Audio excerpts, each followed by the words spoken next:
आज हम बात करेंगे एक ऐसी किताब के बारे में जो ह्यूमन हिस्ट्री को बिल्कुल नए तरीके से समझाती है। किताब का नाम है sapiens, a brief history of human kind, और इसके ऑथर हैं युवल नोआ हरारी।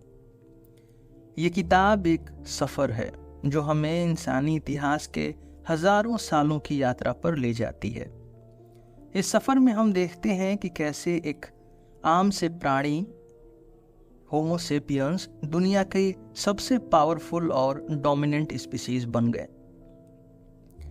हरारी ने सेपियंस को लिखते वक्त इतिहास को एक अलग नज़रिए से देखा है।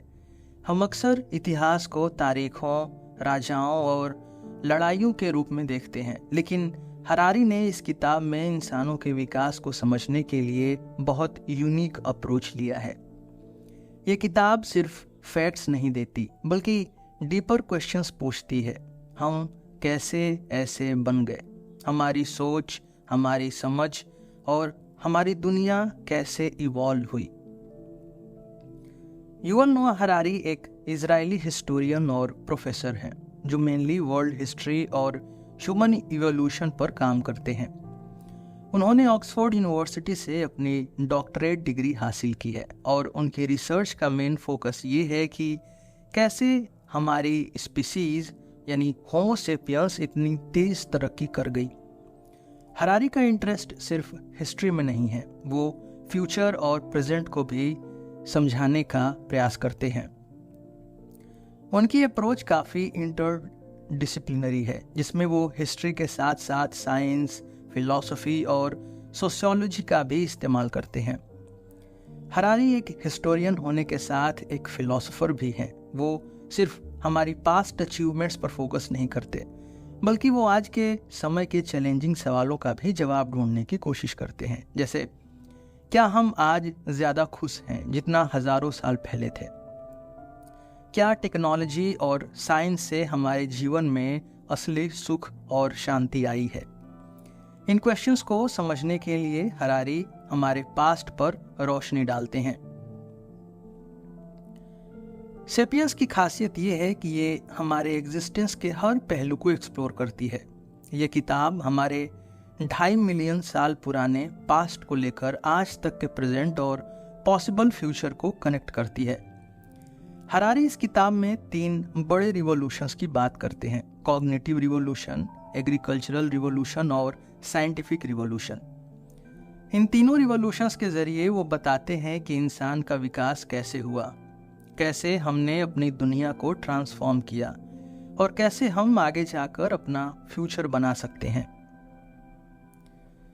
यह किताब इसलिए सिग्निफिकेंट है क्योंकि हरारी सिर्फ हिस्ट्री के घटनाओं को नहीं गिनाते, बल्कि वो उन घटनाओं के पीछे के कारण को समझाने की कोशिश करते हैं। जैसे जब वो कॉग्निटिव रिवॉल्यूशन की बात करते हैं तो वो समझाते हैं कि कैसे लैंग्वेज और इमेजिनेशन ने हमें बाकी प्राणियों से अलग बनाया। जब वो एग्रीकल्चरल रिवॉल्यूशन की बात करते हैं तो वो ये सवाल पेश करते हैं कि क्या खेती ने इंसान की ज़िंदगी आसान बनाई या उसको और मुश्किल। इन्हीं वजह से सेपियंस एक हिस्ट्री की किताब होने के साथ साथ एक फिलोसॉफिकल जर्नी भी बन जाती है।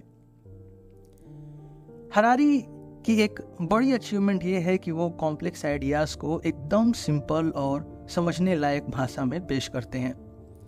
अगर आपको ह्यूमन इवोल्यूशन और हिस्ट्री समझनी मुश्किल लगती है तो हरारी इससे एक इंगेजिंग कहानी बना देते हैं।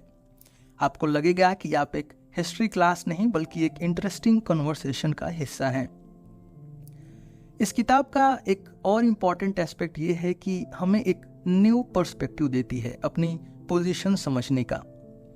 हरारी कहते हैं कि हम यानी होमो सेपियंस दुनिया के किंग तो बन गए हैं, लेकिन इसके साथ हमने अपने इन्वायरमेंट, बाकी प्राणियों और अपने फ्यूचर के लिए कई मुश्किलें भी खड़ी कर दी हैं। यह किताब सिर्फ पास्ट की बात नहीं करती, बल्कि आज के दुनिया के प्रॉब्लम्स को भी एड्रेस करती है और सोचने पर मजबूर करती है कि हम आगे कैसे बढ़ेंगे। अगर आप ह्यूमन हिस्ट्री को डीपर और फ्रेश नज़रिए से समझना चाहते हैं तो सेपियंस आपके लिए एक मस्ट रीड है। हरारी की ये किताब आपको बताती है कि हम किस तरीके से इतनी दूर आए हैं और अब हम कहाँ जा रहे हैं। आइए शुरुआत करते हैं द कॉग्निटिव रिवॉल्यूशन से। सेपियंस के सबसे इंपॉर्टेंट चैप्टर में से एक है कॉग्निटिव रिवॉल्यूशन। इस रिवॉल्यूशन ने होमो सेपियंस को एक आम जानवर से दुनिया का सबसे पावरफुल प्राणी बना दिया। ये रिवॉल्यूशन 70,000 से 30,000 साल पहले के पीरियड में हुआ, जब इंसानों के दिमाग में कुछ ऐसे बदलाव आए जो पहले कभी किसी और प्राणी में नहीं देखे गए थे। इस बदलाव को ही हरारी कॉग्निटिव रिवॉल्यूशन कहते हैं। इसका मतलब ये है कि हमारी सोच, इमेजिनेशन और समझने की शक्ति में एक ऐसा इवोल्यूशनरी जंप आया जो हमें बाकी प्राणियों से अलग बनाता है। कॉग्निटिव रिवॉल्यूशन का मतलब है सोचने, समझने और बात करने की ताकत में एक अचानक बदलाव। यह समय था जब ह्यूमंस ने पहली बार लैंग्वेज को इस्तेमाल करके कॉम्प्लेक्स आइडिया को दूसरे ह्यूमंस के साथ शेयर करना शुरू किया। लैंग्वेज सिर्फ एक कम्युनिकेशन का टूल नहीं थी, बल्कि इसने इंसानों को एक नई शक्ति दी, इमेजिनेशन। इमेजिनेशन के जरिए इंसान सिर्फ ये नहीं सोच सकता था कि उसके आसपास क्या हो रहा है, बल्कि वो फ्यूचर की कल्पना भी कर सकता था, कहानियां सोच सकता था और नए नए कॉन्सेप्ट्स बनाने लगा। ये सब शुरुआत थी कॉग्निटिव रिवॉल्यूशन की। जब तक ये कॉग्निटिव रिवॉल्यूशन नहीं हुआ था, इंसान एक आम जानवर था जो बाकी प्राणियों की तरह ही जीता था। हमारा शिकार करने का तरीका भी बाकी जानवरों से ज्यादा डिफरेंट नहीं था। लेकिन जैसे ही कॉग्निटिव रिवॉल्यूशन ने हमारे दिमाग की शक्ति को बढ़ावा दिया, हमने नए नए आइडियाज, टूल्स और स्ट्रेटजीज डेवलप करने शुरू कर दी। इसने हमें एक इवोल्यूशनरी एज दिया जो बाकी प्राणियों के पास नहीं था। हरारी बताते हैं कि कॉग्निटिव रिवॉल्यूशन का सबसे बड़ा उपहार था लैंग्वेज। हर जानवर किसी न किसी तरीके से कम्युनिकेट करता है, लेकिन होमो सेपियंस की लैंग्वेज अलग थी। हम सिर्फ बेसिक ज़रूरतें नहीं बताते थे, हम कहानियाँ सुना सकते थे। ये कहानियाँ फैक्चुअल भी हो सकती थी और इमेजिनेटिव भी। ह्यूमंस ने अब्स्ट्रैक्ट चीज़ों जैसे भगवान, देश और कानून को क्रिएट किया। ये सब सिर्फ कहानियाँ थी, लेकिन उन कहानियों ने हमें एक होने की शक्ति दी। इमेजिनेशन के बिना हम सिविलाइजेशन नहीं बना पाते। हरारी कहते हैं कि इंसानों की खासियत ये थी कि हम अपने इमेजिनेशन के जरिए बड़े ग्रुप्स में कोऑपरेट कर सकते थे। ये कोऑपरेशन एक बड़ी स्केल पर हो सकता था, जबकि बाकी प्राणी छोटे ग्रुप्स तक सीमित थे। जैसे बीज या चिम्स के ग्रुप्स में एक सर्टेन लिमिट होती है, लेकिन इंसान अपनी इमेजिनेशन की शक्ति के जरिए अनजाने लोगों के साथ भी काम कर सकता था। ये कैसे होता है? कॉमन स्टोरीज और बिलीफ के जरिए। हम सब एक ही कहानी पर विश्वास करते थे, जैसे एक भगवान, एक किंग या एक रूल। ये एब्स्ट्रैक्ट आइडियाज हमें जोड़ कर रखते थे। कॉग्निटिव रिवॉल्यूशन के बाद होमो सेपियंस की सोशल स्ट्रक्चर में भी बड़े चेंजेस आए। सबसे पहला बदलाव ये था कि इंसान बड़े ग्रुप्स में रहने लगा। जब हमने सोचने और कम्युनिकेट करने का नया तरीका डेवलप किया, तो हम दूसरे लोगों के साथ मिलकर काम करने लगे। यही वजह थी कि हमने बाकी प्राणियों के मुकाबले अपने ग्रुप्स को ज्यादा ऑर्गेनाइज करना सीखा। आज जो हमारे कॉम्प्लेक्स सोसाइटीज हैं, जैसे देश, शहर या बिजनेस ऑर्गेनाइजेशंस, ये सब कॉग्निटिव रिवॉल्यूशन का रिजल्ट हैं। हरारी बताते हैं कि कॉग्निटिव रिवॉल्यूशन के बाद इंसान के पास सोशल फ्लेक्सिबिलिटी आई, जो किसी और प्राणी के पास नहीं थी। एक और बड़ा बदलाव था टेक्नोलॉजी का विकास। कॉग्निटिव रिवॉल्यूशन ने इंसानों को नए नए टूल्स बनाने में मदद की। लैंग्वेज के जरिए इंसान ने अपने आइडियाज को दूसरों तक पहुंचाया और फिर मिलकर नए टूल्स और टेक्निक्स का विकास किया।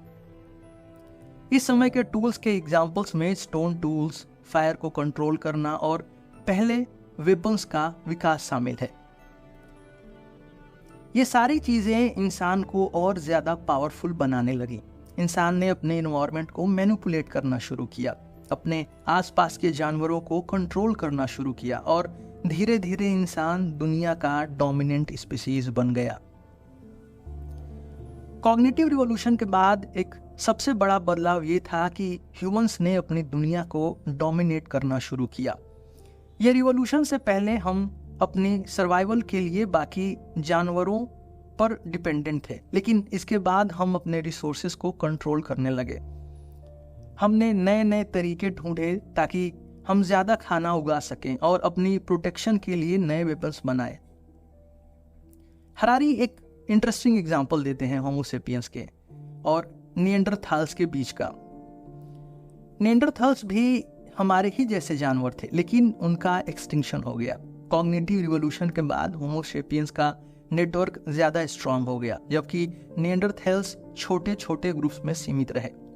इस वजह से जब रिसोर्सेज की कमी हुई तो होमोसेपियंस ने अपने कोऑपरेशन और कम्युनिकेशन की शक्ति का यूज करके ज्यादा एफिशिएंटली सर्वाइव किया और निएंडरथाल्स को एक्सटिंक्शन का सामना करना पड़ा।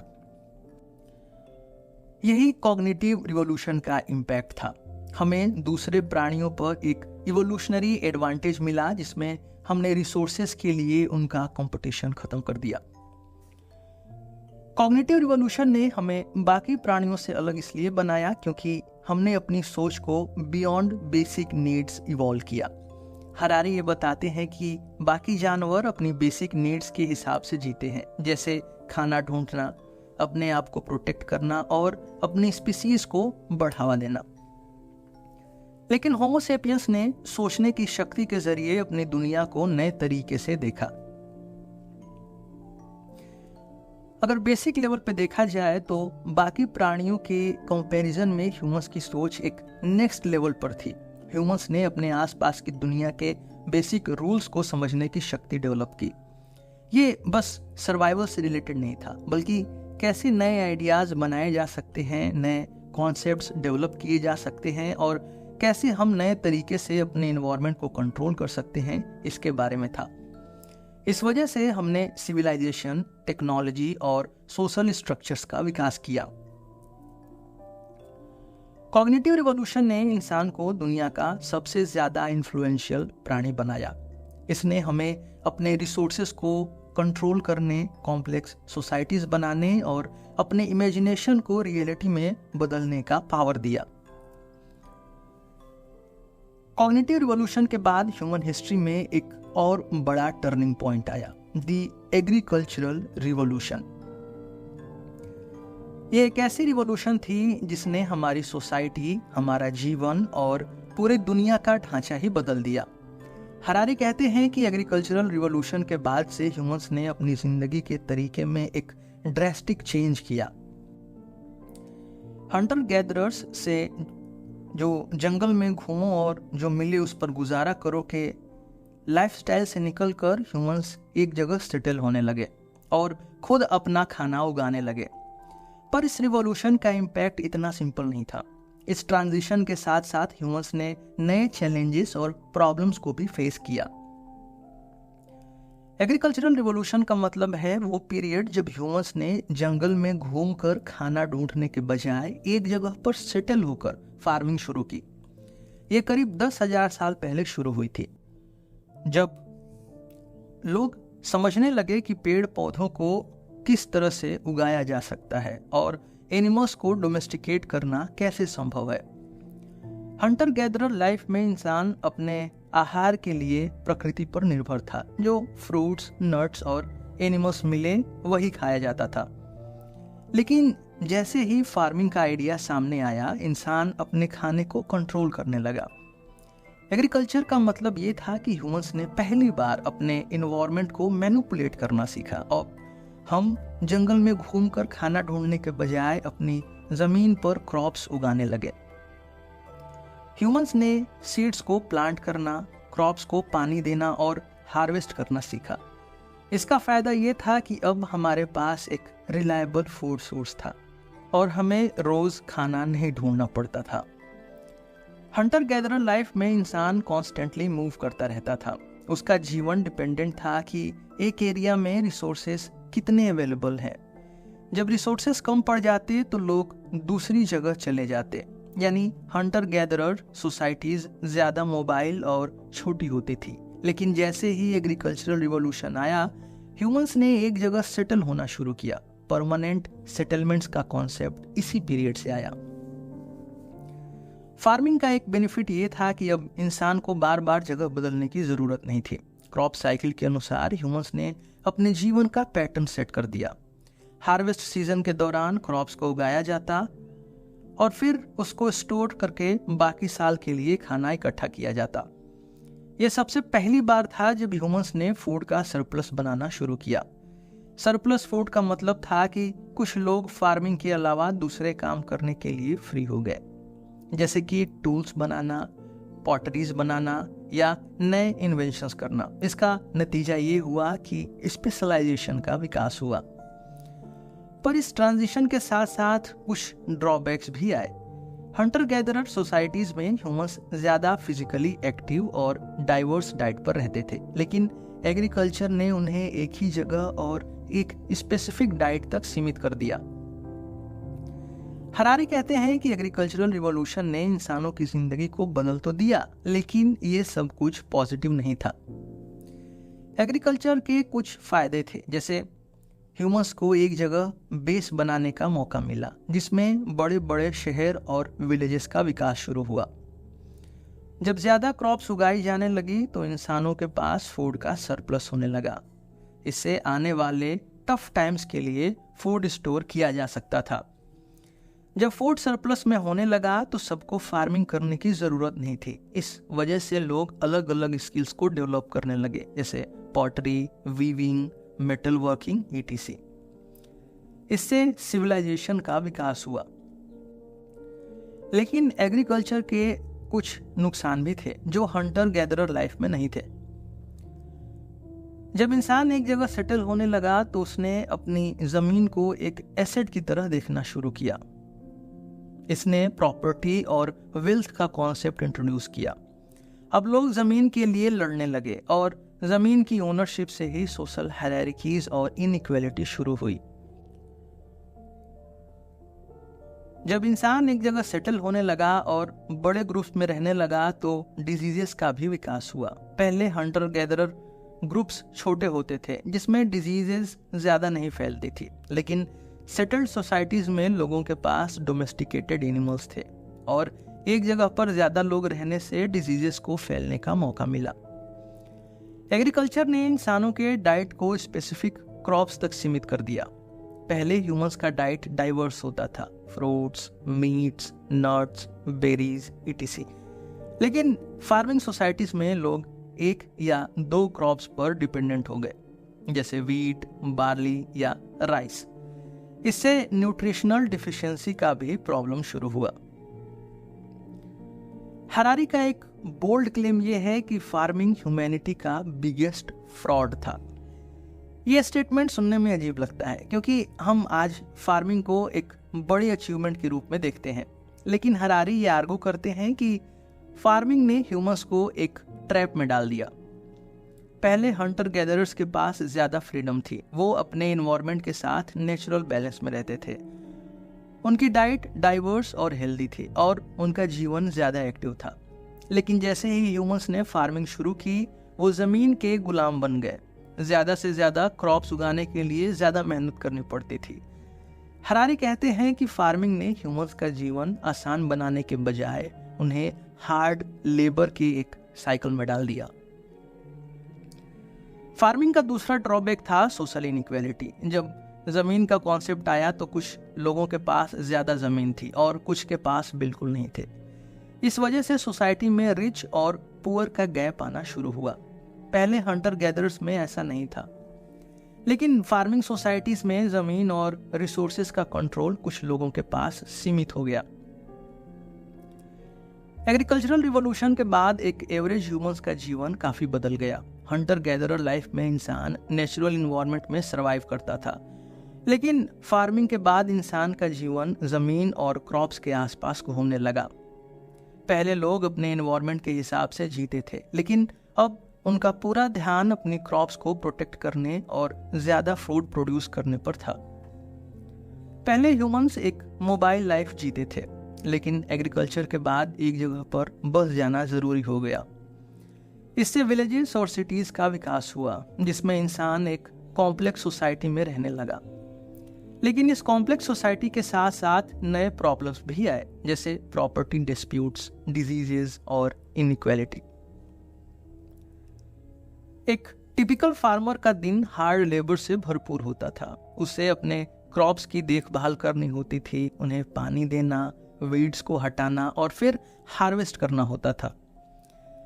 यह सब काम फिजिकली डिमांडिंग था, लेकिन इंसान के पास कोई दूसरा ऑप्शन भी नहीं था, क्योंकि अब वो अपनी क्रॉप्स पर डिपेंडेंट था। इस तरह एग्रीकल्चरल रिवॉल्यूशन ने इंसानों की जिंदगी को परमानेंटली बदल दिया। इसने हमें एक जगह सेटल होने का मौका तो दिया, लेकिन साथ ही साथ हमें एक ऐसे ट्रैप में डाल दिया जिसमें हम अपने रिसोर्सेज के लिए मेहनत करते रहे और नए सोशल और हेल्थ रिलेटेड प्रॉब्लम्स का सामना करना पड़ा।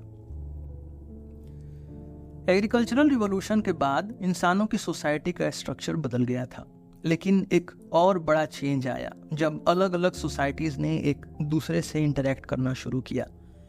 इस इंटरेक्शन ने ह्यूमन काइंड को यूनिफाई करने का प्रोसेस शुरू किया। युवल नोआ हरारी कहते हैं कि इस यूनिफिकेशन के पीछे कुछ की फैक्टर्स थे: मनी, एम्पायर्स और रिलीजन। ये तीन चीजें सोसाइटी के अलग अलग ग्रुप्स को एक साथ लाने में मददगार साबित हुई। हरारी ये समझाते हैं कि कैसे दुनिया के अलग अलग हिस्सों में रहने वाले लोग जो पहले अपने छोटे छोटे ट्राइब्स और कल्चर्स में बंधे हुए थे, उन्होंने एक ग्लोबल लेवल पर कनेक्ट करना शुरू किया। जब इंसान हंटर गैदरर सोसाइटीज में रहता था तो उनके इंटरेक्शंस लिमिटेड थे। एक स्मॉल ग्रुप के साथ ही वो रहते और ज्यादा इंटरेक्शन दूसरे ग्रुप्स के साथ नहीं होता था। लेकिन जैसे जैसे इंसान फार्मिंग कम्युनिटीज में सेटल होने लगे, सोसाइटीज का साइज बढ़ने लगा और अलग अलग ग्रुप्स एक दूसरे के कांटेक्ट में आने लगे। यहाँ से शुरू होता है यूनिफिकेशन का प्रोसेस। अलग सोसाइटीज के बीच में ट्रेड और रिसोर्सेज के एक्सचेंज भी जरूरी थे। ये जरूरत सोसाइटीज के बीच में कल्चरल एक्सचेंज का रीजन बनी। पहले लोग सिर्फ अपनी स्पेसिफिक रीजन के प्रैक्टिसेस, बिलीव्स और आइडियाज फॉलो करते थे, लेकिन जैसे जैसे इंटरेक्शन बढ़ा, कल्चर्स और इनोवेशंस स्प्रेड होने लगे। दुनिया के डिफरेंट रीजन्स के लोग एक दूसरे से नई चीजें सीखने लगे। ये एक्सचेंज लैंग्वेजेस, कस्टम्स, टेक्नोलॉजीज और रिलीजन्स का ग्लोबल स्प्रेड का सोर्स बन गया। मनी का रोल इस यूनिफिकेशन प्रोसेस में बहुत इंपॉर्टेंट था। हरारी कहते हैं कि मनी ने एक कॉमन लैंग्वेज की तरह काम किया जो सब समझ सकते थे, चाहे उनका कल्चर या लैंग्वेज अलग हो। जब सोसाइटीज ने एक दूसरे से ट्रेड करना शुरू किया तो एक कॉमन मीडियम की जरूरत पड़ी जिससे वैल्यू को एक्सचेंज किया जा सके। यहाँ मनी का कॉन्सेप्ट आया। मनी के पीछे एक पावरफुल कॉन्सेप्ट था, ट्रस्ट। हरारी एक्सप्लेन करते हैं कि मनी एक ऐसी चीज है जिसमें सब लोगों का भरोसा होता है, बिना ये सोचे कि सामने वाला किस कल्चर का है या किस बैकग्राउंड का। इसका एक लॉजिकल रीजन ये था कि मनी एक यूनिवर्सल एग्रीमेंट का पार्ट बन गई थी। पहले बार्टर सिस्टम यूज होता था, लेकिन उसमें एक समस्या थी। हर चीज का एक्सचेंज डायरेक्टली पॉसिबल नहीं होता था। मनी ने इस प्रॉब्लम को सॉल्व किया। मनी का सबसे बड़ा फायदा ये था कि ये सोसाइटीज के अलग ग्रुप्स के बीच एक कॉमन वैल्यू सिस्टम क्रिएट करने में कामयाब रही। अगर एक इंसान अफ्रीका से और दूसरा यूरोप से है, लेकिन दोनों के बीच ट्रेड करना है, तो मनी एक ऐसा मीडियम था जिससे ये पॉसिबल हो सका। हरारी कहते हैं कि मनी दुनिया के सबसे इंक्लूसिव सिस्टम्स में से एक है, क्योंकि इसमें सबको शामिल किया जा सकता है, चाहे वो किसी भी रीजन, कल्चर या रिलीजन का हो। मनी के साथ साथ एम्पायर्स का रोल भी इंसानों को यूनिफाई करने में क्रूशियल था। एम्पायर्स ने पॉलिटिकल यूनिटी का फ्रेमवर्क प्रोवाइड किया। जब बड़े बड़े एम्पायर्स का विकास हुआ तो उन्होंने अपने अंदर छोटी छोटी सोसाइटीज को इंटीग्रेट करना शुरू किया। हरारी एक्सप्लेन करते हैं कि एम्पायर्स का काम सिर्फ अपना पावर एक्सपेंड करना नहीं था, बल्कि उन्होंने अलग अलग कल्चर्स को एक सिस्टम के अंदर लाने का काम भी किया। एम्पायर्स के विकास के पीछे एक बेसिक प्रिंसिपल ये था कि ज्यादा जमीन और रिसोर्सेज पर कंट्रोल करना पावर का एक प्राइमरी सोर्स था। हरारी ये लॉजिकल ब्रेकडाउन देते हैं कि कैसे एम्पायर्स ने मिलिट्री स्ट्रेंथ और स्ट्रेटेजिक प्लानिंग का यूज करके अलग अलग रीजन्स को अपने कंट्रोल में किया। ये एक नेचुरल प्रोग्रेशन था जिसमें एम्पायर्स अपनी टेरिटोरियल एक्सपेंशन के जरिए लोगों को यूनिफाई करते गए। जैसे जैसे एम्पायर्स बड़े होते गए वैसे वैसे ज़्यादा सोसाइटीज़ एक पॉलिटिकल सिस्टम के अंडर आने लगी। एम्पायर्स के थ्रू ह्यूमंस को एक common legal system, taxation structure और एडमिनिस्ट्रेशन का फ्रेमवर्क मिला। यह सिस्टम सोसाइटीज़ को एक कॉमन लॉ के अंडर ले आता था जिससे यूनिफिकेशन और इंटीग्रेशन को प्रमोट किया जा सके। इसका एग्जाम्पल आप रोमन एम्पायर में देख सकते हैं जिसमें यूरोप के बड़े हिस्सों को एक पॉलिटिकल स्ट्रक्चर के अंदर यूनिफाई किया गया। मनी और एम्पायर्स के साथ एक तीसरा फैक्टर जो सोसाइटीज को यूनिफाई करने में मदद करता है वो है रिलीजन। हरारी कहते हैं कि रिलीजन ने इंसानों को एक इमोशनल और कल्चरल बॉन्ड प्रोवाइड किया। रिलीजियस बिलीव्स ने लोगों को एक शेयर्ड अंडरस्टैंडिंग दी दुनिया के नेचर और उनके एग्जिस्टेंस के बारे में। रिलीजन के जरिए लोग अपने एक्शंस को जस्टिफाई करते थे और अपने जीवन को एक पर्पस के साथ कनेक्ट करते थे। हरारी आर्गू करते हैं कि रिलीजन का इम्पैक्ट इतना बड़ा था कि उसने सोसाइटीज़ के बीच एक मोरल कोड इस्टेब्लिश किया। ये मोरल कोड लोगों को गाइड करता था कि उन्हें कैसे जीना चाहिए, क्या सही है और क्या गलत। इससे एक शेयर्ड कल्चरल फ्रेमवर्क बन गया जो अलग अलग रीजन्स के लोगों को एक कॉमन बिलीफ के अंडर ले आया। यह बिलीफ सिस्टम एक यूनिवर्सल अंडरस्टैंडिंग को प्रमोट करता था जो सोसाइटीज को एक दूसरे से इमोशनली कनेक्ट करता था। हरारी ये भी समझाते हैं कि रिलीजन एक मिथ पर बेस्ड था जो लोगों को गाइड करता था, चाहे वो रियलिटी में एग्जिस्ट करे या नहीं। लेकिन इस मिथ का साइकोलॉजिकल इम्पैक्ट पावरफुल था जिससे सोसाइटीज को एक पर्पस और यूनिटी मिलती थी। कैपिटलिज्म का राइज और ग्लोबल ट्रेड का विकास एक लॉजिकल स्टेप था जो यूनिफिकेशन प्रोसेस का हिस्सा बना। हरारी कहते हैं कि जब सोसाइटीज ने अपने रिसोर्सेज को ट्रेड करना शुरू किया तो इससे एक ग्लोबल इकोनॉमिक सिस्टम का विकास हुआ। हरारी कहते हैं कि कॉलोनिज्म इस ग्लोबल ट्रेड और कैपिटलिज्म के फ्रेमवर्क का एक पार्ट था। यूरोपियन पावर्स ने अपने रिसोर्सेज और इकोनॉमिक सिस्टम्स को एक्सपेंड करने के लिए कॉलोनीज को इस्टेब्लिश किया जो उनके लिए रॉ मटेरियल्स और ट्रेड के नए सोर्सेस बन गए। ग्लोबल ट्रेड का राइज इसलिए भी संभव हो सका क्योंकि मनी, एम्पायर्स और रिलीजन ने एक कॉमन फ्रेमवर्क प्रोवाइड किया था।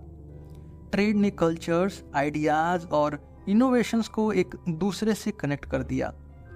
जैसे जैसे अलग अलग रीजन्स में रिसोर्सेज और गुड्स का एक्सचेंज बढ़ने लगा वैसे वैसे टेक्नोलॉजी और नॉलेज का भी एक्सचेंज होने लगा। इसका एग्जाम्पल सिल्क रोड के ट्रेड रूट्स में देखने को मिलता है जिसमें चीन से यूरोप तक काफ़ी सारी चीज़ें एक्सचेंज होती थी जैसे सिल्क, स्पाइसेस और टेक्नोलॉजी।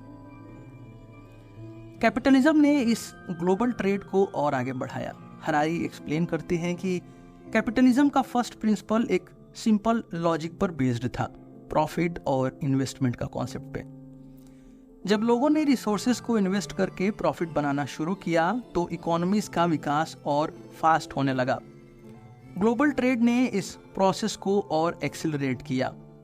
एम्पायर्स, ट्रेड और रिलीजन के जरिए अलग अलग रीजन्स के कल्चर्स और आइडियाज दुनिया के हर कोने तक पहुंच गए। ये स्प्रेड काफ़ी नेचुरली हुआ क्योंकि सोसाइटीज के बीच का इंटरेक्शन बढ़ने लगा। हरारी ये लॉजिकल प्रोग्रेशन समझाते हैं कि कल्चरल एक्सचेंज का एक नेचुरल रिजल्ट था इनोवेशंस का विकास। जब एक सोसाइटी दूसरे सोसाइटी के आइडियाज और प्रैक्टिसेस को अडेप्ट करती है तो नए इन्वेंशंस और टेक्नोलॉजीज का जन्म होता था। इसका एग्जाम्पल आप प्रिंटिंग प्रेस के विकास में देख सकते हैं जिसमें चीन का एक इन्वेंशन यूरोप तक पहुंचा और वहां से दुनिया के हर कोने में स्प्रेड हो गया। मनी, एम्पायर्स और रिलीजन ने इंसानों को एक ग्लोबल सोसाइटी के फ्रेमवर्क में ले आए। इन्होंने लोगों के बीच इकोनॉमिक, पॉलिटिकल और कल्चरल यूनिफिकेशन को प्रमोट किया।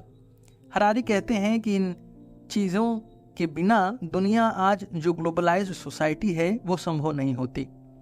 मनी ने एक कॉमन इकोनॉमिक लैंग्वेज प्रोवाइड की, एम्पायर्स ने पॉलिटिकल स्टेबिलिटी दी और रिलीजन ने इमोशनल और कल्चरल कनेक्शन को प्रमोट किया। ह्यूमन हिस्ट्री में एक ऐसा दौर आया जिसे हम साइंटिफिक रिवॉल्यूशन कहते हैं। ये एक टर्निंग पॉइंट था जो इंसानी सोच और दुनिया को समझने के तरीके को पूरी तरह से बदल के रख दिया। युवल नोआ हरारी ने सेपियंस में साइंटिफिक रिवॉल्यूशन को एक क्रिटिकल मूवमेंट के रूप में डिफाइन किया है, जो सिर्फ नॉलेज के विकास के लिए नहीं बल्कि इंसानों के दुनिया को देखने का नजरिया बदलने के लिए भी जिम्मेदार था। हरारी कहते हैं कि साइंटिफिक रिवॉल्यूशन एक सिंपल आइडिया पर बेस्ड था, हम सब कुछ नहीं जानते। इस आइडिया ने पुरानी दुनिया के बिलीव्स को चैलेंज किया, जो मोस्टली रिलीजियस और ट्रेडिशनल वैल्यूज पर बेस्ड थे। साइंस ने दुनिया को समझने का एक नया तरीका दिया। सबसे बड़ी बात यह थी कि साइंटिफिक रिवॉल्यूशन के दौरान इंसानों ने ये मानना शुरू किया कि नॉलेज और प्रोग्रेस को हम खुद के एक्सपेरिमेंट्स और ऑब्जर्वेशंस के जरिए बढ़ा सकते हैं। पहले ज्यादातर लोग दुनिया के हर इवेंट और चीज को रिलीजियस या डिवाइन पावर्स के थ्रू समझते थे, लेकिन साइंटिफिक रिवॉल्यूशन के साथ इंसानों ने दुनिया के फिनोमेना को लॉजिकली और साइंटिफिकली एक्सप्लोर करना शुरू किया। साइंटिफिक रिवॉल्यूशन की शुरुआत 16th सेंचुरी यूरोप में हुई, जब लोगों ने ट्रेडिशनल बिलीफ्स को क्वेश्चन करना शुरू किया। कोपरनिकस, गैलीलियो और न्यूटन जैसे साइंटिस्ट ने ये दिखाया कि यूनिवर्स के बारे में हम जो सोचते थे वो गलत भी हो सकता है। हेलियोसेंट्रिक थियरी ने ये इस्टेब्लिश किया कि अर्थ नहीं बल्कि सन यूनिवर्स के सेंटर में है। ये एक रिवोल्यूशनरी थॉट था जो पूरी दुनिया के बिलीफ सिस्टम्स को चैलेंज कर गया। साइंटिफिक रिवॉल्यूशन के एक और इम्पॉर्टेंट एस्पेक्ट का जिक्र हरारी करते हैं, साइंस, टेक्नोलॉजी और कैपिटलिज्म का इंटरकनेक्टेड होना। ये तीन चीज़ें एक दूसरे को सपोर्ट करती हैं और प्रोग्रेस को एक्सेलरेट करने में मदद करती हैं। हरारी कहते हैं कि मॉडर्न कैपिटलिज्म के डेवलपमेंट में साइंस और टेक्नोलॉजी का बहुत बड़ा हाथ था। साइंस ने नई टेक्नोलॉजीज को जन्म दिया और टेक्नोलॉजी ने नए प्रोडक्ट्स और इनोवेशंस को प्रमोट किया, जो कैपिटलिज्म को आगे बढ़ाने में मददगार रहा। इसका एक सिंपल एग्जाम्पल है इंडस्ट्रियल रिवॉल्यूशन, जो मशीन्स और साइंटिफिक एडवांसमेंट की वजह से पॉसिबल हुआ। मशीन्स ने प्रोडक्शन के तरीके को ड्रामेटिकली बदल दिया, जिससे ज़्यादा से ज़्यादा गुड्स का प्रोडक्शन संभव हुआ। ये गुड्स बेचने के लिए मार्केट्स का विकास हुआ और इस प्रोसेस ने कैपिटलिज्म को और स्ट्रॉन्ग बना दिया। हरारी कहते हैं कि एक्सप्लोरेशन भी साइंस और कैपिटलिज्म का एक बाई प्रोडक्ट था। जैसे जैसे एक्सप्लोरर्स नए कॉन्टिनेंट्स और लैंड्स को एक्सप्लोर करते गए, वैसा वैसा उन्हें नए रिसोर्सेज और मार्केट्स मिलते गए। ये एक्सप्लोरेशन साइंटिफिक क्यूरियोसिटी के साथ शुरू हुआ था, लेकिन कैपिटलिज्म ने इसे सपोर्ट किया क्योंकि नए मार्केट्स का मतलब था ज़्यादा प्रॉफिट। इस तरह साइंस और कैपिटलिज्म एक साइकिल की तरह काम करते हैं, जो प्रोग्रेस को फास्ट ट्रैक करते हैं। साइंटिफिक रिवॉल्यूशन ने इंसानों की अंडरस्टैंडिंग ऑफ द यूनिवर्स और खुद के एग्जिस्टेंस को ड्रामेटिकली चेंज किया। हरारी ये समझाते हैं कि पहले इंसान अपने आप को यूनिवर्स के सेंटर में देखता था, लेकिन साइंस ने हमें ये दिखाया कि हम सिर्फ एक छोटा सा पार्ट है इस मैसिव यूनिवर्स का। जब डिस्कवरीज होने लगी तो इंसानों ने अपने सराउंडिंग्स को साइंटिफिक टूल से स्टडी करना शुरू किया। फिजिक्स, बायोलॉजी, केमिस्ट्री और एस्ट्रोनॉमी जैसे सब्जेक्ट्स ने हमें ये समझाया कि नेचर के अपने रूल्स हैं जो लॉजिकली एक्सप्लेन किए जा सकते हैं। इस अंडरस्टैंडिंग ने रिलीजियस बिलीव्स को शेक कर दिया, हिला के रख दिया, जो हमेशा से ये कहते आए थे कि हर चीज का एक्सप्लेनेशन स्पिरिचुअल या डिवाइन होता है। साइंटिफिक एडवांसमेंट्स ने हमें नेचर को कंट्रोल करने का भी पावर दिया। फॉर एग्जांपल, मेडिसिन के विकास ने इंसानों की लाइफ एक्सपेक्टेंसी बढ़ा दी। पहले लोग बीमारियों को डिवाइन पनिशमेंट या कर्सेस समझते थे, लेकिन साइंस ने दिखाया कि बीमारियों के पीछे बायोलॉजिकल और एनवायरमेंटल रीजंस होते हैं जिनका क्योर भी संभव है। ये एक पैराडाइम शिफ्ट था जो इंसानों को अपने सराउंडिंग्स के बारे में कंट्रोल और नॉलेज का सेंस देता था। इससे सोसाइटीज में रैशनल थिंकिंग और लॉजिकल अप्रोच को प्रमोट किया गया। साइंटिफिक रिवॉल्यूशन के कुछ मेजर एडवांसमेंट्स ने सोसाइटीज पर डायरेक्टली असर डाला। एक प्रोमिनेंट एग्जांपल है आइजैक न्यूटन का वर्क। न्यूटन की लॉज ऑफ मोशंस और थियरी ऑफ ग्रेविटेशन ने सिर्फ साइंस को ही नहीं बल्कि इंजीनियरिंग और टेक्नोलॉजी को भी रिवॉल्यूशनाइज कर दिया। न्यूटन के लॉज ने हमें दुनिया को समझने का एक स्ट्रक्चर्ड मॉडल दिया जो मॉडर्न फिजिक्स के फाउंडेशन का काम करता है। दूसरा एग्जाम्पल है चार्ल्स डार्विन की थियरी ऑफ इवोल्यूशन। डार्विन ने यह बताया कि ह्यूमंस एक प्रोसेस के जरिए इवॉल्व हुए हैं और हम सभी लिविंग ऑर्गेनिजम्स के साथ इंटरकनेक्टेड हैं। डार्विन की थियरी ने सोसाइटीज में एक मोरल और रिलीजियस डिबेट को जन्म दिया क्योंकि इस थियरी ने ट्रेडिशनल बिलीव्स को चैलेंज किया था। लेकिन साइंटिफिक कम्युनिटी में इस थियरी ने बायोलॉजी और जेनेटिक्स का डेवलपमेंट को एक्सीलरेट किया। हरारी कहते हैं कि साइंस का एक बड़ा रोल पॉलिटिकल और इकोनॉमिक सिस्टम्स को चेंज करने में भी था। जैसे जैसे साइंस और टेक्नोलॉजी ने मिलिट्री और इंडस्ट्रियल कैपेबिलिटीज को बढ़ाया, वैसे वैसे पावरफुल नेशंस और एम्पायर्स ने अपने रिसोर्सेज को नए तरीके से मैनेज करना शुरू किया। मॉडर्न वॉरफेयर, कम्युनिकेशन सिस्टम्स और ट्रांसपोर्टेशन नेटवर्क के विकास ने दुनिया के इंटरकनेक्टेडनेस को और स्ट्रॉन्ग किया। हरारी एक कंट्रोवर्शियल पर्सपेक्टिव भी ऑफर करते हैं कि साइंस एक नए रिलीजन की तरह है। पहले इंसान रिलीजन के थ्रू अपने क्वेश्चंस का जवाब ढूंढता था।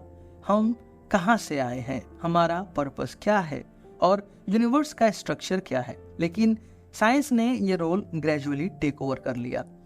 हरारी कहते हैं कि साइंस के प्रिंसिपल्स और थियरीज एक नए फेथ सिस्टम की तरफ बन गए हैं जिसमें लोग उसी तरह बिलीव करते हैं जैसे पहले रिलीजियस स्क्रिप्चर्स में करते थे। साइंस ने एक नए मोरल फ्रेमवर्क को जन्म दिया जो एम्पिरिकल एविडेंस और लॉजिकल रीजनिंग पर बेस्ड है। हरारी कहते हैं कि जैसे रिलीजियस इंस्टीट्यूशंस ने सोसाइटीज को सेंचुरीज तक गाइड किया, वैसे ही आज साइंटिफिक इंस्टीट्यूशंस सोसाइटीज को डायरेक्शन देते हैं। यूनिवर्सिटीज, रिसर्च लैब्स और साइंटिफिक ऑर्गेनाइजेशंस आज के वर्ल्ड में अथॉरिटी और ट्रस्ट के नए सेंटर्स बन गए हैं। हरारी ये भी एक्सप्लेन करते हैं कि साइंस का अपील ये है कि ये हमेशा प्रोग्रेस और इम्प्रूवमेंट का प्रॉमिस करता है। रिलीजन जहाँ एक स्पिरिचुअल गोल के लिए फोकस करता था, वहीं साइंस हमेशा ह्यूमन बेटरमेंट और दुनिया को और अच्छा बनाने के प्रॉमिसेस देती है। इस तरह साइंस आज के ज़माने का एक प्रैक्टिकल रिलीजन बन गई है जिसमें हम नेचुरल लॉज और डिस्कवरीज पर फेथ रखते हैं। साइंटिफिक रिवॉल्यूशन ने ह्यूमन हिस्ट्री में एक डीप शिफ्ट को जन्म दिया। इसने पुराने बिलीव्स को चैलेंज किया और नए प्रिंसिपल्स और आइडियाज को प्रमोट किया जो हमेशा लॉजिकल और एविडेंस बेस्ड थे। हरारी कहते हैं कि साइंस ने सिर्फ दुनिया को समझने का एक नया मेथड नहीं दिया, बल्कि इंसानों को अपनी दुनिया पर कंट्रोल और अंडरस्टैंडिंग का एक नया सेंस दिया। साइंस और टेक्नोलॉजी का ग्रोथ कैपिटलिज्म के साथ लिंक हुआ और इन्होंने मिलकर सोसाइटीज के इवोल्यूशन को फास्ट ट्रैक किया। आज हमारी दुनिया को देखकर हम समझ सकते हैं कि साइंस एक नए रिलीजन के रूप में उभरा है जिसमें प्रोग्रेस और ह्यूमन बेटरमेंट का प्रॉमिस है और जो हमें एक नए मोरल और प्रैक्टिकल फ्रेमवर्क देता है। कैपिटलिज्म आज के ज़माने की एक ऐसी सिस्टम है जो हर जगह छा गई है। हरारी अपनी किताब सेपियंस में कैपिटलिज्म को सिर्फ एक इकोनॉमिक मॉडल नहीं बल्कि एक पावरफुल फोर्स के रूप में देखते हैं जो मॉडर्न सोसाइटी को डीपली शेप करता है। कैपिटलिज्म का सीधा मतलब है कि गुड्स और सर्विसेज का प्रोडक्शन और डिस्ट्रीब्यूशन प्राइवेट इंडिविजुअल्स और कंपनीज के हाथ में होता है, जहां प्रॉफिट मेकिंग प्राइमरी ऑब्जेक्टिव होती है। कैपिटलिज्म के आने से ह्यूमन सोसाइटीज में एक नया फोकस आया, कॉन्टिन्यूअस ग्रोथ का। पहले सोसाइटीज के लिए प्रायोरिटी सर्वाइवल थी, लेकिन कैपिटलिज्म ने इंसानों के जीने का तरीके को बदल दिया। अब प्रायोरिटी सिर्फ बेसिक नीड्स को फुलफिल करना नहीं बल्कि लगातार एक्सपेंशन और वेल्थ एक्यूमुलेशन थी। कैपिटलिज्म का सबसे बड़ा ड्राइविंग फोर्स है कंपटीशन। जो कंपनीज ज़्यादा इनोवेटिव और एफिशिएंट होती हैं वो मार्केट में सक्सेसफुल होती हैं। इस प्रोसेस ने इंसानों के प्रायोरिटीज़ को भी शिफ्ट किया। जहां पहले सर्वाइवल और बेसिक नीड्स इंपॉर्टेंट थे, अब लोगों का फोकस वेल्थ, मटेरियल गुड्स और ज़्यादा से ज़्यादा एक्यूमुलेशन पर है। हरारी कहते हैं कि यह शिफ्ट सिर्फ इकोनॉमीज को नहीं बल्कि ह्यूमन सोसाइटीज के हर एस्पेक्ट को इन्फ्लुएंस करता है, from how we live to how we think. अगर बेसिक प्रिंसिपल के तौर पर देखा जाए तो कैपिटलिज्म का आइडिया सिंपल है। सप्लाई और डिमांड के बैलेंस से मार्केट चलती है। हरारी समझाते हैं कि ये प्रिंसिपल इंसानी ग्रीड और डिजायर के ऊपर बेस्ड हैं। लोग हमेशा अपने नीड्स और डिजायर्स को सेटिस्फाई करने के लिए कुछ न कुछ नया चाहते हैं और मार्केट उसी के अकॉर्डिंग इवॉल्व करती है। यही कैपिटलिज्म की फंडामेंटल ड्राइविंग फोर्स है, यानी एंडलेस कंजम्पशन। हरारी ये आर्गू करते हैं कि कैपिटलिज्म के कॉन्टिन्यूअस ग्रोथ का कॉन्सेप्ट ह्यूमन हिस्ट्री में एक मेजर शिफ्ट ले आया। पहले इंसान एक फाइनाइट वर्ल्ड में रहते थे, लिमिटेड रिसोर्सेस और फाइनाइट वेल्थ के साथ, लेकिन कैपिटलिज्म के आने के बाद ये आइडिया बदल गया। अब ह्यूमन सोसाइटीज में इन्फिनिट ग्रोथ का एक नया मंत्र है जो हमेशा ज़्यादा प्रोडक्शन, ज़्यादा कंजम्पशन और ज़्यादा वेल्थ क्रिएशन पर फोकस करता है। ये एक नई आइडियोलॉजी है जिसमें सोसाइटीज और इकोनॉमीज ग्रोथ के बिना सरवाइव नहीं कर सकती। हरारी कहते हैं कि ये सोच इंसानों के जीवन के हर एस्पेक्ट को इम्पैक्ट करती है।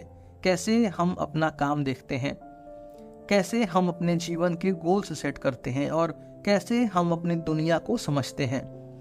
हर इंसान का काम है कंट्रीब्यूट करना इकोनॉमिक मशीन में, चाहे वो प्रोडक्शन कर रहा हो या कंजम्पशन। इस कॉन्टिन्यूअस ग्रोथ के प्रेशर ने ह्यूमन प्रायोरिटीज को फंडामेंटली चेंज कर दिया है। अब लोग अचीवमेंट्स और मटेरियल सक्सेस को हैप्पीनेस का मेजर समझते हैं। हरारी इस फेनोमेनन को कंज्यूमरिज्म के साथ लिंक करते हैं। हरारी कंज्यूमरिज्म को कैपिटलिज्म का इनएविटेबल रिजल्ट कहते हैं। कंज्यूमरिज्म का मतलब है कि सोसाइटीज इस आइडिया पर बेस्ड हैं कि लोग कांस्टेंट कंजम्पशन करते रहें। कंपनीज नई चीजें बनाती हैं और कंज्यूमर्स उन्हें खरीदते हैं, जिससे मार्केट इकोनॉमी ग्रो करती है। हरारी कहते हैं कि मॉडर्न सोसाइटीज में हमें कंज्यूम करने के लिए ट्रेन किया जाता है।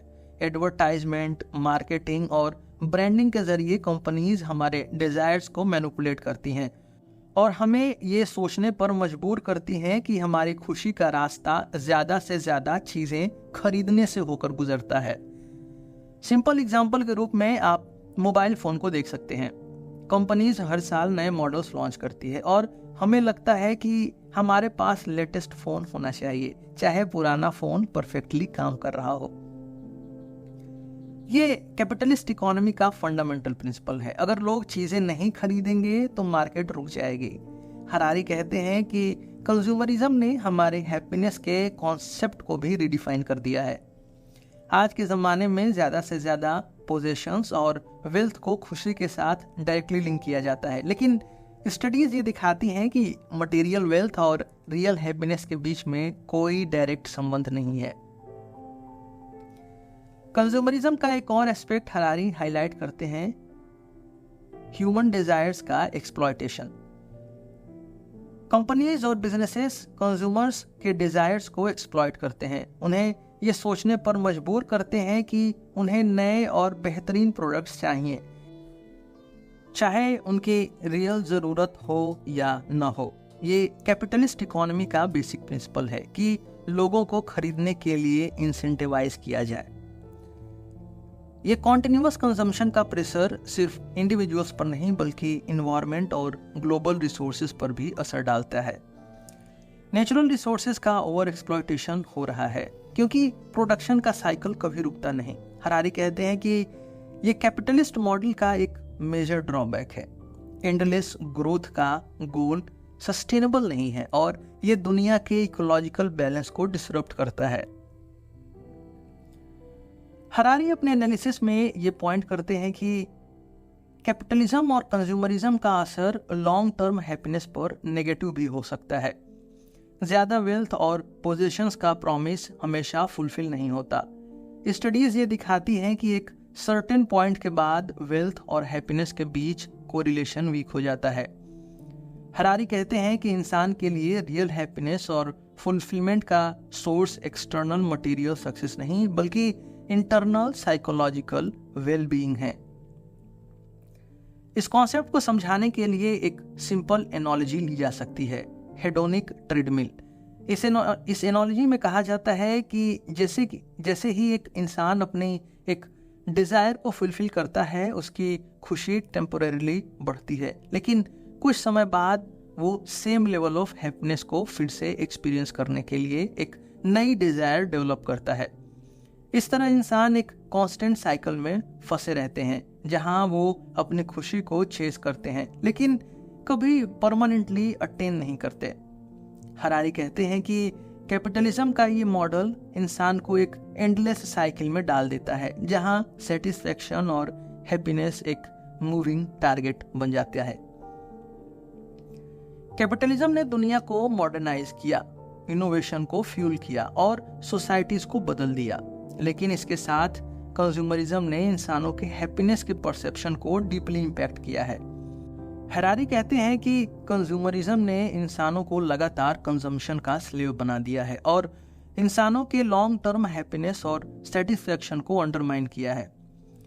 कैपिटलिज्म के कॉन्सेप्ट्स ने ह्यूमन प्रायोरिटीज को मटेरियल वेल्थ और कॉन्टिन्यूअस ग्रोथ पर शिफ्ट कर दिया, लेकिन हरारी ये वार्न करते हैं कि ये सिस्टम लॉन्ग टर्म में सस्टेनेबल नहीं है और इसके साइकोलॉजिकल और इन्वायरमेंटल कॉन्सिक्वेंसेस को समझना भी जरूरी है। द इंडस्ट्रियल रिवॉल्यूशन एक ऐसी टर्निंग पॉइंट थी जिसने ह्यूमन सोसाइटी को डीपली ट्रांसफॉर्म कर दिया। हरारी अपनी किताब सेपियंस में ये आर्गू करते हैं कि ये रिवॉल्यूशन सिर्फ एक टेक्नोलॉजिकल शिफ्ट नहीं था बल्कि एक ऐसी प्रोसेस थी जिसमें इंसानों के जीने का तरीका, काम करने के मेथड्स और सोसाइटीज के स्ट्रक्चर को फंडामेंटली बदल दिया। पहले लोग मैनुअल लेबर और एग्रेरियन इकोनॉमी पर डिपेंडेंट थे, लेकिन इंडस्ट्रियल रिवॉल्यूशन के आने के बाद मशीन्स, फैक्ट्रीज और लार्ज स्केल प्रोडक्शन ने ह्यूमन एग्जिस्टेंस को रीडिफाइन कर दिया। इंडस्ट्रियल रिवॉल्यूशन की शुरुआत 18th सेंचुरी की ब्रिटेन में हुई। इस पीरियड में मशीन का विकास हुआ जिन्होंने मैनुअल लेबर को रिप्लेस कर दिया। स्टीम इंजन्स, टेक्सटाइल मिल्स और कोल माइनिंग जैसे एडवांसमेंट्स ने प्रोडक्शन और ट्रांसपोर्टेशन में एक ड्रामेटिक शिफ्ट ले आई। यहाँ से मास प्रोडक्शन का कॉन्सेप्ट निकला। गुड्स को बड़ी क्वांटिटी में प्रोड्यूस करना, कम टाइम में प्रोड्यूस करना और कम कॉस्ट पर प्रोड्यूस करना। पहले जो काम लोग हाथों से करते थे वो अब मशीन्स कर रही थी और इसने इकोनॉमिक ग्रोथ का एक नया दौर शुरू किया। इस रिवॉल्यूशन के साथ ही अर्बनाइजेशन भी आया। पहले लोग रूरल एरियाज में रहते थे और खेती से जुड़े काम करते थे, लेकिन अब लोग सिटीज की ओर बढ़ने लगे जहां फैक्ट्रीज में नौकरियां मिल रही थी। ये एक माइग्रेशन का दौर था जहां रूरल से अर्बन एरियाज में शिफ्ट होने लगा। इंसानों के जीने का तरीका ड्रामेटिकली बदल गया। हरारी कहते हैं कि इंडस्ट्रियल रिवॉल्यूशन ने सिर्फ प्रोडक्शन को नहीं बल्कि ह्यूमन लेबर और काम के कॉन्सेप्ट को फंडामेंटली चेंज किया। पहले लोगों का काम काफ़ी मैनुअल होता था और वो अपने ही हिसाब से काम करते थे, खेती करते थे, हैंडीक्राफ्ट्स बनाते थे और अपने डेली नीड्स को फुलफिल करते थे। लेकिन इंडस्ट्रियल रिवॉल्यूशन के आने के बाद वर्क का कॉन्सेप्ट मैकेनाइज्ड हो गया। अब फैक्ट्रीज में काम होने लगा जहां मशीन्स ने ह्यूमन लेबर को रिप्लेस कर दिया और लोग टाइम्ड शिफ्ट में काम करने लगे। यह शिफ्ट इंसानों के लिए एक साइकोलॉजिकल और सोशल इम्पैक्ट लेकर आया। अब लोग सिर्फ अपनी बेसिक नीड्स फुलफिल नहीं कर रहे थे बल्कि वो एक लार्जर सिस्टम के पार्ट बन गए थे जहां प्रोडक्शन का एक कॉन्टिन्यूअस फ्लो चलता था। इस सिस्टम में इंसान का रोल एक कॉग इन द मशीन बन गया और ये रिवॉल्यूशन इंसानों के जीवन में एक रूटीन और प्रेडिक्टेबिलिटी ले आई। हरारी कहते हैं कि ये ट्रांसफॉर्मेशन मॉडर्निटी का फाउंडेशन बना। मॉडर्निटी का मतलब ही ये था कि ह्यूमन लाइव्स अब लार्ज स्केल सिस्टम्स और इंडस्ट्रीज के अंडर चलने लगी थी। इस ट्रांसफॉर्मेशन का एक बड़ा असर था एलिनेशन, यानी लोग अपने काम से इमोशनली डिस्कनेक्ट होने लगे, क्योंकि वो जो काम कर रहे थे उसका एंड प्रोडक्ट उनसे दूर हो गया। पहले एक क्राफ्ट्समैन अपना प्रोडक्ट खुद बनाता और बेचता था, लेकिन अब वो एक लार्जर मशीन का एक पार्ट बन गया, जहां उसके काम का फाइनल रिजल्ट उसके लिए पर्सनल नहीं था। इंडस्ट्रियल रिवॉल्यूशन ने सिर्फ ह्यूमन सोसाइटीज को नहीं बल्कि इन्वायरमेंट को भी डीपली अफेक्ट किया। हरारी इस बात पर जोर देते हैं कि इस रिवॉल्यूशन ने नेचुरल रिसोर्सेज का अनप्रेसिडेंटेड एक्सप्लॉयटेशन शुरू किया। कोयल, ऑयल और मिनरल्स जैसे रिसोर्सेज का मास एक्सट्रैक्शन शुरू हो गया, जिससे इन्वायरमेंट पर नेगेटिव इम्पैक्ट पड़ा। इससे पहले की इकोनॉमीज का डिपेंडेंस लार्जली रिन्यूएबल रिसोर्सेज पर था, जैसे कि सोलर एनर्जी, विंड एनर्जी और बायोमास। लेकिन इंडस्ट्रियलाइजेशन ने फॉसिल फ्यूल्स पर हैवी रिलायंस को जन्म दिया, जिससे इन्वायरमेंट में पोल्यूशन और इकोलॉजिकल इम्बैलेंस होने लगा। हरारी कहते हैं कि मॉडर्न ह्यूमंस की इंडस्ट्रियल लाइफस्टाइल का नेचर ही ऐसा है जिसमें वो कंज्यूम करते हैं, एक्सप्लॉइट करते हैं और इन्वायरमेंट को रीशेप करते हैं। मशीन्स और फैक्ट्रीज के थ्रू हम अपने आसपास के इन्वायरमेंट को लगातार बदल रहे हैं, लेकिन इस रीशेपिंग का नेगेटिव इम्पैक्ट भी उतना ही ज्यादा है। इंडस्ट्रियल वेस्ट, एयर पोल्यूशन और डिफॉरेस्टेशन ने प्लेनेट को डिग्रेड कर दिया है। ये इंडस्ट्रियल मॉडल सिर्फ शॉर्ट टर्म इकोनॉमिक ग्रोथ के लिए सस्टेनेबल है, लेकिन लॉन्ग टर्म में इन्वायरमेंटल सस्टेनेबिलिटी के लिए एक बड़ा रिस्क बन गया है। हरारी ये पॉइंट करते हैं कि इंडस्ट्रियल रिवॉल्यूशन के बाद से ह्यूमन सोसाइटीज ने अपने आसपास के एनवायरनमेंट को रीशेपिंग का प्रोसेस शुरू किया, लेकिन इस रीशेपिंग का प्रोसेस एक सेल्फ इन्फ्लिक्टिंग ट्रैप बन गया। ह्यूमंस मशीन्स के जरिए अपने आसपास की दुनिया को लगातार मैनिपुलेट करते रहते हैं, फैक्ट्रीज, सिटीज, रोड्स और ब्रिजेस बनाकर, लेकिन इस प्रोसेस में ह्यूमंस अपने नेचर से दूर होते गए। मॉडर्न ह्यूमन सोसाइटीज अपने एनवायरनमेंट का कंप्लीट कंट्रोल चाहते हैं, लेकिन ये कंट्रोल अब इंसानों के ऊपर हैवी बर्डन बन गया है। इस रीशेपिंग का एक और एस्पेक्ट हरारी हाईलाइट करते हैं कि हम सिर्फ अपने आसपास के फिजिकल एनवायरनमेंट को नहीं बल्कि अपने आप को भी रीशेप कर रहे हैं। इंडस्ट्रियलाइजेशन के बाद ह्यूमन लाइफ्स ज्यादा मैकेनिकल हो गई हैं। मशीन्स, स्केड्यूल्स और मास प्रोडक्शन के अंडर लोग अपनी नेचुरल इंस्टिंक्ट्स और फ्री स्पिरिटेड नेचर से दूर हो गए हैं।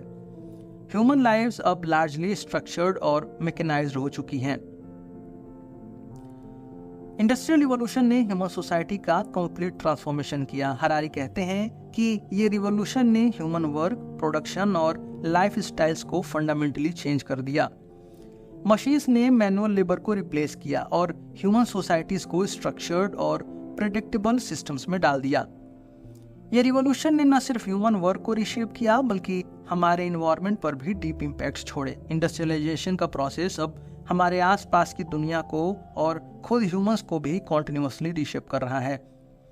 हरारी ये वार्न करते हैं कि ये रीशेपिंग प्रोसेस शॉर्ट टर्म में ह्यूमन प्रोग्रेस का सिंबल लगता है, लेकिन लॉन्ग टर्म में ये एक इकोलॉजिकल और साइकोलॉजिकल क्राइसिस का कॉज बन रहा है।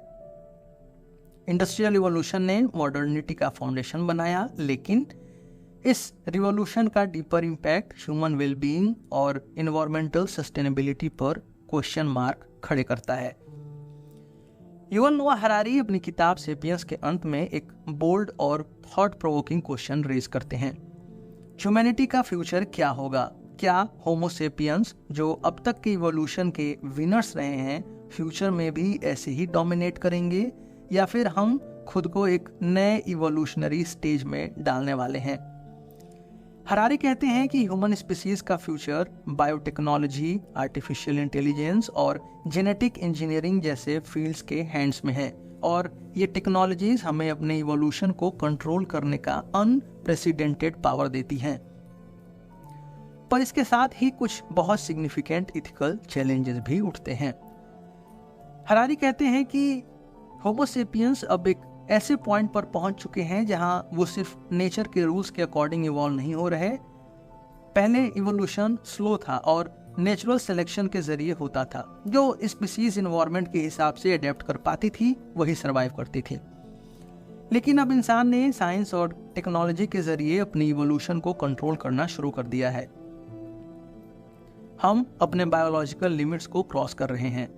हरारी कहते हैं कि फ्यूचर में हम एक ऐसे दौर में एंटर कर रहे हैं जहां होमो सेपियंस का एक न्यू स्पीसीज में बदलने का स्ट्रॉन्ग पॉसिबिलिटी है। ये ट्रांसफॉर्मेशन जेनेटिक इंजीनियरिंग और साइबर टेक्नोलॉजीज के थ्रू हो सकता है। ह्यूमंस अब अपने जीन्स को मॉडिफाई कर सकते हैं, अपने बॉडीज में मैकेनिकल पार्ट्स डाल सकते हैं और अपनी इंटेलिजेंस को मशीन के साथ मर्ज कर सकते हैं। ये चेंजेस सिर्फ एक इंक्रीमेंटल इम्प्रूवमेंट नहीं होगा, बल्कि एक न्यू स्पीसीज के जन्म का रीजन बन सकता है, जो शायद आज के होमो सेपियंस से काफी अलग हो। बायोटेक्नोलॉजी का विकास आज के समय में ह्यूमन इवोल्यूशन का सबसे एक्साइटिंग और कंट्रोवर्शियल पॉसिबिलिटीज में से एक है। हरारी कहते हैं कि बायोटेक्नोलॉजी का इस्तेमाल करके हम अपने जीन्स को मॉडिफाई कर सकते हैं। अब हम अपने फिजिकल और मेंटल कैरेक्टरिस्टिक्स को कंट्रोल कर सकते हैं। फॉर एग्जाम्पल, फ्यूचर में हम अपनी हाइट, इंटेलिजेंस, मेमोरी और फिजिकल स्ट्रेंथ को जेनेटिकली इन्हेंस कर सकते हैं। लेकिन ये जेनेटिक इन्हेंसमेंट के साथ इथिकल क्वेश्चंस भी उठते हैं। क्या ये सभी के लिए एक्सेसिबल होगा या सिर्फ कुछ एलीट ग्रुप के लिए? अगर सिर्फ रिच लोग अपने जीन्स को इन्हेंस कर पाएंगे तो क्या एक जेनेटिक डिवाइड बन जाएगा जिसमें कुछ लोग बायोलॉजिकली सुपीरियर हो जाएंगे? हरारी का दूसरा मेजर फोकस आर्टिफिशियल इंटेलिजेंस यानी एआई पर है। एआई एक ऐसी टेक्नोलॉजी है जिससे ह्यूमन इंटेलिजेंस को मशीन के जरिए रेप्लिकेट किया जा सकता है। हरारी कहते हैं कि एआई सिर्फ ह्यूमन टास्क को ऑटोमेट नहीं करेगा, बल्कि एआई और ह्यूमंस के बीच की बाउंड्री ब्लर हो जाएगी। एआई के एडवांसमेंट्स के साथ ह्यूमन माइंड्स और मशीन्स का इंटीग्रेशन होने लगेगा। ये एक ऐसी पॉसिबिलिटी है जहां ह्यूमंस अपने बायोलॉजिकल ब्रेन्स को एक्सटेंड करके एक साइबरनेटिक ऑर्गेनिज्म बना सकते हैं, जिससे साइबॉर्ग्स के रूप में एक नई स्पीशीज इवॉल्व हो सकती है। हरारी ये पॉइंट करते हैं कि अब तक इवोल्यूशन एक स्लो और नेचुरल प्रोसेस था, लेकिन अब हम अपने हाथों से अपना इवोल्यूशन एक्सेलरेट कर रहे हैं। इंसान अब बायोलॉजिकल लिमिट्स के बियॉन्ड जाने की कोशिश कर रहा है। बायोलॉजिकल ऑर्गेनिजम्स के अंदर मैकेनिकल और डिजिटल कंपोनेंट्स को इंटीग्रेट करना और जीन्स को री इंजीनियर करना हमारी फ्यूचर स्पीसीज का कोर बन सकता है। लेकिन इस इवोल्यूशनरी लीप का एक नेगेटिव एस्पेक्ट भी है, इक्वालिटी और जस्टिस का मुद्दा। अगर कुछ ही लोग के पास बायोटेक्नोलॉजी और एआई का एक्सेस होगा तो ये एक बायोलॉजिकल एलीट और एक नॉर्मल ह्यूमन के बीच डिवाइड क्रिएट करेगी। यानी एक जेनेटिकली इन्हेंस्ड एलीट क्लास और एक नॉर्मल होमो सेपियंस के बीच एक स्टार्क डिफरेंस होगा। हरारी ये वार्न करते हैं कि ये डिवाइड सोशल इनइक्वालिटी को और भी डीपेन कर सकता है, जिससे दुनिया में कॉन्फ्लिक्ट और डिवीजन और बढ़ने का खतरा है। जब इंसान अपने इवोल्यूशन को कंट्रोल करना शुरू करता है तो कुछ सीरियस इथिकल क्वेश्चंस खड़े होते हैं। हरारी कहते हैं कि हम जिस डायरेक्शन में जा रहे हैं वो हमें अपनी बायोलॉजिकल नेचर से दूर ले जा रहा है। क्या हमें नेचर के नेचुरल प्रोसेसेस को बाईपास करके अपने आप को मॉडिफाई करना चाहिए? क्या हमें अपनी ह्यूमैनिटी को सेक्रीफाइस कर देना चाहिए सिर्फ ज़्यादा इंटेलिजेंस या ज़्यादा पावरफुल होने के लिए? और अगर हम अपने बॉडीज और माइंड्स को मशीन से रिप्लेस कर देंगे तो क्या हम फिर भी ह्यूमन कहलाएंगे? हरारी का एक और इम्पॉर्टेंट पॉइंट है कंट्रोल का। जब हम बायोटेक्नोलॉजी और एआई का इस्तेमाल करते हैं तो हमें यह भी सोचना पड़ता है कि ये टेक्नोलॉजीज किस हाथ में होनी चाहिए। क्या सही है कि गवर्नमेंट्स या प्राइवेट कॉरपोरेशंस इतनी पावरफुल टेक्नोलॉजीज को कंट्रोल करें? अगर एआई या जेनेटिक इंजीनियरिंग का गलत इस्तेमाल किया गया तो इसके कॉन्सिक्वेंसेस ह्यूमैनिटी के लिए कैटेस्ट्रॉफिक हो सकते हैं। इसलिए हरारी ये क्वेश्चन उठाते हैं कि रिस्पॉन्सिबिलिटी का रोल कौन निभाएगा और किस लिमिट तक हमें इन टेक्नोलॉजीज को अपने जीवन में इंक्लूड करना चाहिए। हरारी कहते हैं कि जब इंसान अपने इवोल्यूशन को कंट्रोल करता है तो वो अपने आप को एक नई स्पीसीज बनाने की पावर पा लेता है, लेकिन इस प्रोसेस में एक एग्जिस्टेंशियल क्वेश्चन भी शामिल होता है, ह्यूमैनिटी की असली मीनिंग क्या है। अगर हम अपने बायोलॉजिकल नेचर को रिप्लेस कर देंगे तो क्या हम अपनी ह्यूमन इसेंस को खो देंगे? क्या मशीन के साथ इंटीग्रेट होने के बाद भी हम ह्यूमंस ही रहेंगे या फिर हम पोस्ट ह्यूमंस बन जाएंगे? ये एक चैलेंजिंग क्वेश्चन है जिसका आंसर सिंपल नहीं है। हरारी का पर्सपेक्टिव ये है कि ह्यूमैनिटी का फ्यूचर अब लार्जली इंसानों के हाथ में है। हम जिस डायरेक्शन में अपने आप को ले जा रहे हैं वो एक अनप्रेसिडेंटेड पाथ है, जहां हम अपनी बायोलॉजिकल और इंटेलेक्चुअल कैपेबिलिटीज को मशीन के साथ मर्ज करके एक नई रियलिटी बना रहे हैं। हरारी कहते हैं कि होमो सेपियंस का फ्यूचर सिर्फ इवोल्यूशन का रिजल्ट नहीं होगा, बल्कि इंसानों के हाथों का डिसीजन होगा। बायोटेक्नोलॉजी और एआई के एडवांसमेंट्स इंसानों को अपनी लिमिट्स के बियॉन्ड ले जा सकते हैं और हम एक नई स्पीसीज में ट्रांसफॉर्म हो सकते हैं। लेकिन ये transformation ethical challenges, social divide और एग्जिस्टेंशियल क्वेश्चंस भी लेकर आता है। हरारी का मैसेज सिंपल है, फ्यूचर में हम जिस डायरेक्शन में जाएंगे वो लार्जली हमारे चॉइसेस और डिसीजंस पर डिपेंडेंट होगा। युवल नोआ हरारी अपनी किताब सेपियंस में सिर्फ हिस्ट्री और ह्यूमन इवोल्यूशन को नहीं समझाते, बल्कि इंसान के जीवन के डीपर फिलोसॉफिकल क्वेश्चंस को भी टच करते हैं, हैप्पीनेस, पर्पस और मीनिंग। हरारी ये सवाल उठाते हैं कि जितना प्रोग्रेस और टेक्नोलॉजिकल एडवांसमेंट ह्यूमैनिटी ने अचीव किया है, क्या उससे हम सच में ज़्यादा खुश हो गए हैं? क्या हम आज के मॉडर्न दौर में उन एंशिएंट ह्यूमन से ज़्यादा सेटिस्फाइड और पर्पसफुल लाइफ जी रहे हैं जो हजारों साल पहले जंगल में शिकार करते और एक सिंपल जीवन जीते थे?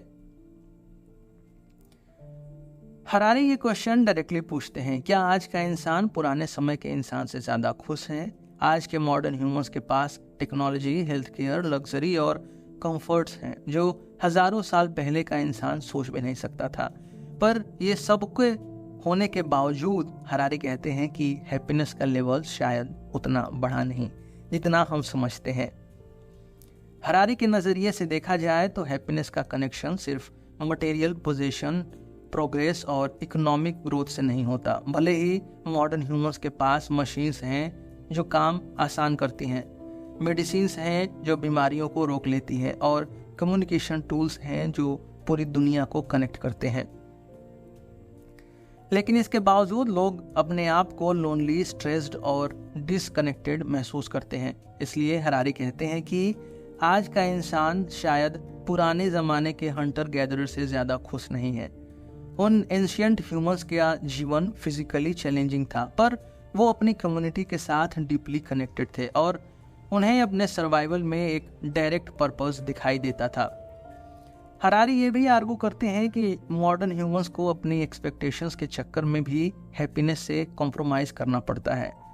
आज का इंसान कॉन्स्टेंटली ज़्यादा चाह रहा है, ज़्यादा पैसे, ज़्यादा सक्सेस, ज़्यादा कन्वीनियंस, और जब हमारी एक्सपेक्टेशंस रियलिटी से मैच नहीं करती तो डिससेटिस्फैक्शन और अनहैप्पीनेस बढ़ने लगती है। दूसरी तरफ पुराने समय के लोगों के पास लिमिटेड रिसोर्सेस और लिमिटेड एम्बिशंस थी, जिससे वो अपने जीवन में रिलेटिव सेटिस्फैक्शन पाते थे। हरारी कहते हैं कि हैप्पीनेस से ज़्यादा बड़ा क्वेश्चन है मीनिंग और पर्पस का। इंसान अपनी ज़िंदगी में मीनिंग ढूंढने की कोशिश करता है और हर समय का इंसान अपने टाइम के अकॉर्डिंग ये मीनिंग कंस्ट्रक्ट कर रहा है। एंशिएंट ह्यूमंस के लिए लाइफ का पर्पस सिंपल था, सर्वाइवल और अपनी कम्युनिटी को सपोर्ट करना। लेकिन मॉडर्न ह्यूमंस के पास ज़्यादा कॉम्प्लेक्स टूल्स और रिसोर्सेस होने के बावजूद वो अक्सर अपनी लाइफ का पर्पस खो देते हैं। हरारी कहते हैं कि पुराने समय में रिलीजन और माइथोलॉजी लोगों को मीनिंग और पर्पस प्रोवाइड करते थे, भले ही वो स्टोरीज साइंटिफिकली एक्यूरेट नहीं थी, लेकिन वो एक स्ट्रक्चर्ड नैरेटिव देती थी जो इंसान को उसके जीवन का एक डायरेक्शन दिखाता था। आज के मॉडर्न वर्ल्ड में साइंस और टेक्नोलॉजी ने रिलीजन की जगह ले ली है, लेकिन ये हमेशा मीनिंग और पर्पस नहीं प्रोवाइड करते। साइंस हमें बताता है कि दुनिया कैसे काम करती है, लेकिन ये नहीं बताता कि हमें अपनी लाइफ का पर्पस क्या बनाना चाहिए। हरारी कहते हैं कि आज के इंसान को अपने मीनिंग और पर्पस को सेल्फ कंस्ट्रक्टेड करना पड़ता है। मॉडर्न सोसाइटीज में हमारी बिलीफ्स और वैल्यूज का मिक्स बन गया है। कुछ लोग रिलीजन में मीनिंग ढूंढते हैं, कुछ नेशनलिज्म में, कुछ कैरियर में और कुछ पर्सनल हैप्पीनेस में। लेकिन एक यूनिवर्सल सेंस ऑफ पर्पस का अब्सेंस अक्सर मॉडर्न ह्यूमंस को एग्जिस्टेंशियल क्राइसिस में डाल देता है। आज का इंसान अक्सर कंफ्यूज्ड होता है कि उसकी लाइफ का असली मीनिंग क्या है। हरारी का एक और इंटरेस्टिंग पर्सपेक्टिव ये है कि मॉडर्न इंसान का हैप्पीनेस का कॉन्सेप्ट इटसेल्फ प्रॉब्लमेटिक है। आज के टाइम में हम अक्सर अपनी खुशी को एक्सटर्नल अचीवमेंट्स के साथ कनेक्ट करते हैं। एक अच्छी जॉब, एक बड़ा घर, एक परफेक्ट रिलेशनशिप। लेकिन हरारी कहते हैं कि ट्रू हैप्पीनेस शायद इंटरनल चीज़ों में होती है, लाइक कंटेंटमेंट, इनर पीस और इमोशनल वेलबीइंग। पुराने समय के लोगों के पास इतनी मटेरियल चीजें नहीं थी, पर उनके पास अपने साथ और अपने कम्युनिटी के साथ एक डीप कनेक्शन था। मॉडर्न ह्यूमन सोसाइटीज में स्पेशली कैपिटलिज्म और कंज्यूमरिज्म के राइज के बाद लोग अक्सर अपनी खुशी को मटेरियल पोजेशंस में ढूंढते हैं। लेकिन हरारी कहते हैं कि ये एक इल्यूजन है। True happiness according to Harari material growth और एक्सटर्नल सक्सेस से नहीं आती, ये मेंटल स्टेट और सेल्फ अवेयरनेस के साथ ज्यादा रिलेटेड होती है। हरारी अपनी किताब में ये सवाल खड़ा करते हैं कि हैप्पीनेस और मीनिंग का असली सोर्स क्या है। भले ही हमने टेक्नोलॉजिकल प्रोग्रेस अचीव की हो, लेकिन आज भी इंसान को अपनी लाइफ के पर्पस और खुशी को समझने में मुश्किल होती है। हरारी के नज़रिए से देखा जाए तो शायद सिंप्लिसिटी, कम्युनिटी और सेल्फ अवेयरनेस वो चाबियां हैं जो हमें सही हैप्पीनेस और मीनिंग तक ले जा सकती हैं, चाहे हम कितना भी प्रोग्रेस कर लें। अब हम सेपियंस की जर्नी के अंतिम पड़ाव पर हैं, जहां हमने पूरी ह्यूमन हिस्ट्री को एक नए पर्सपेक्टिव से देखा। इस किताब ने हमें ह्यूमन इवोल्यूशन, सोसाइटी के ट्रांसफॉर्मेशंस और ह्यूमन नेचर के कई इंपॉर्टेंट एस्पेक्ट्स को समझने का एक डीप इंसाइट दिया है। युवल नोआ हरारी ने हर स्टेज पर हमें ये दिखाया कि कैसे हम होमो सेपियंस एक सिंपल स्पीशीज से लेकर आज की एडवांस्ड सिविलाइजेशन तक आए हैं। सबसे पहले हमने कॉग्निटिव रिवोल्यूशन के बारे में जाना। लैंग्वेज, इमेजिनेशन और कोऑपरेशन जैसे यूनिक एबिलिटीज ने ह्यूमंस को एक इवोल्यूशनरी एज दिया, जिस वजह से हमने बाकी स्पीशीज पर कब्जा जमा लिया।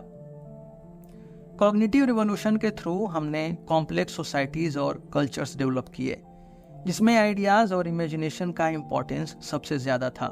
फिर हमने देखा कैसे एग्रीकल्चरल रिवोल्यूशन ने ह्यूमन सोसाइटीज को फंडामेंटली बदल दिया। पहले इंसान हंटर गैदरर थे जो अपने इन्वायरमेंट के हिसाब से जीते थे, पर खेती करने से इंसान एक जगह सेटल हो गया और ये सेटलमेंट के साथ साथ सोशल हायरार्कीज, डिजीजेज और लैंड के बंधन शुरू हुए। हरारी ने इसे ह्यूमैनिटी का बिगेस्ट फ्रॉड कहा, क्योंकि इंसानों के जीवन शायद इस ट्रांसफॉर्मेशन के बाद ज़्यादा कॉम्प्लेक्स और मुश्किल हो गया। फिर बात आई यूनिफिकेशन ऑफ ह्यूमन काइंड की। एम्पायर्स, रिलीजन और मनी ने अलग अलग सोसाइटीज को एक कॉमन फ्रेमवर्क में जोड़ना शुरू किया। इन चीज़ों ने ह्यूमन सिविलाइजेशंस को यूनिफाई किया, चाहे वो ट्रेड के थ्रू हो या कॉन्क्वेस्ट के थ्रू।